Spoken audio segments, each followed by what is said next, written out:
Hey everyone, how's it going? This is Ewan Taylor. I'd like to just give a profile on my fish tank here. It's a freshwater, obviously, as you can see, very calm.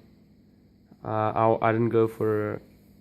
I kind of, when I envisioned this tank, I went for still adding a little bit to it, plants and rocks. I want to build a nice big rock mountain here for the fish to hide in, the loaches, because I know they like hiding spots.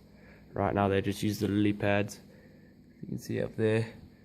What I went for in this is a very like you've taken a camera and you put it under water in an African river somewhere, and the lighting kind of just gets it right. The black sand with the keystone and the lily pads, and then the thinner plants, and the white little stones embedded in the sand, and it really captures that under a river feeling with the different fish. I don't have that many fish in here because this tank isn't extremely big, so I've decided to rather keep it more comfortable for the fish instead of more beautiful for me, because that is the main priority.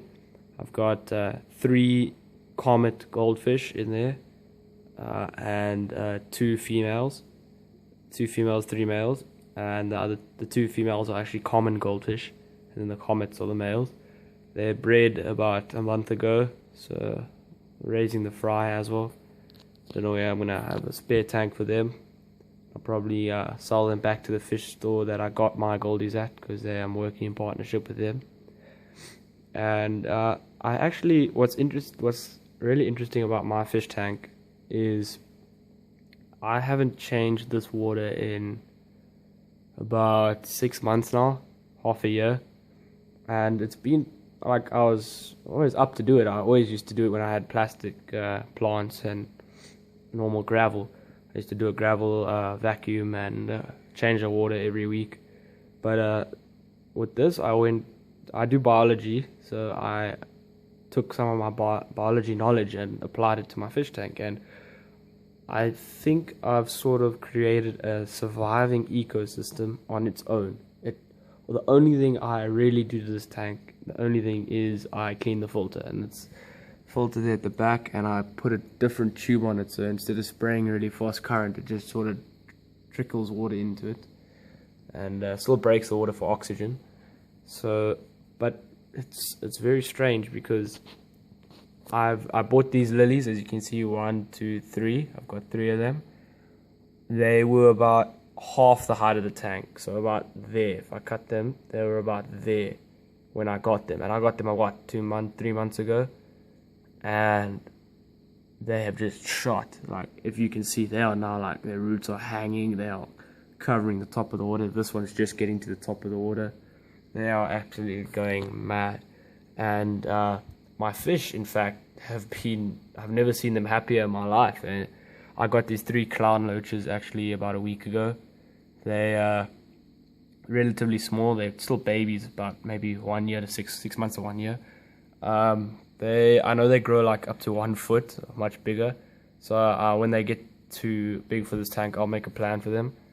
And even my goldies, once they get they've grown quite a bit. Once they get too big, I've got a pond outside I can move them to. And it's really amazing because this tank I've seen people how they create their self-cleaning tanks, and they don't ever have to clean them, but they do that thing where they plant a garden up there and they run the water through, and it sort of comes back clean because the plants eat the nutrients, all the crap in the water, and it comes back fresh. But with mine, I have just in this one single tank alone an ecosystem that survives. I don't know if I've got some sort of ratio with the plants correct to the amount of fish, and I know that the sand was quite rare to buy, because it's sand that turns. Well, down here, it's pretty rare to buy. It's sand that turns the fish waste into nutrients for the plants. So it lands on the soil, and after about 3 weeks to a month, it goes into the soil, and then the plants eat it and they grow again. So it's really shown, and that's shown through my lily pads. They've really been growing, and these guys didn't have leaves on them when I got them, and now look at them. I've got leaves coming out of them. These 2 aren't doing amazing because I put them under the lilies there, so they're not getting as much light, but that's fine. I want to make this more area of a rocky area for the fish to hide in if they need to, or to like where they want to sleep and stuff. And yeah, it's actually been quite amazing to just see this tank survive on its own. I do water tests, if you're wondering, every week, and the pH is always at about 6.5 to 7, and then the KH is always at 0. At 6, 3 to 6, and then the GH is always at about 4. The CL2 0, it's at 0, so it says it's okay. And then the NO3 and NO2. Now this is interesting. I did a lot of research on this, and the NO2 and NO3, which is obviously your nitrites and nitrates, and that's like the nitrites cycle. What happens is, to have and mine shows if it's pink, like dark pink, then you must change your water. If that's like, you can't, that's too high nitrates for this.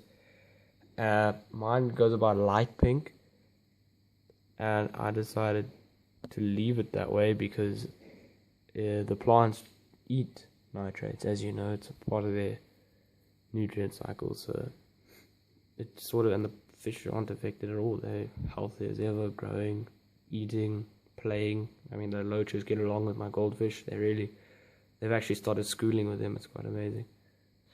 So yeah, that's all I like to say.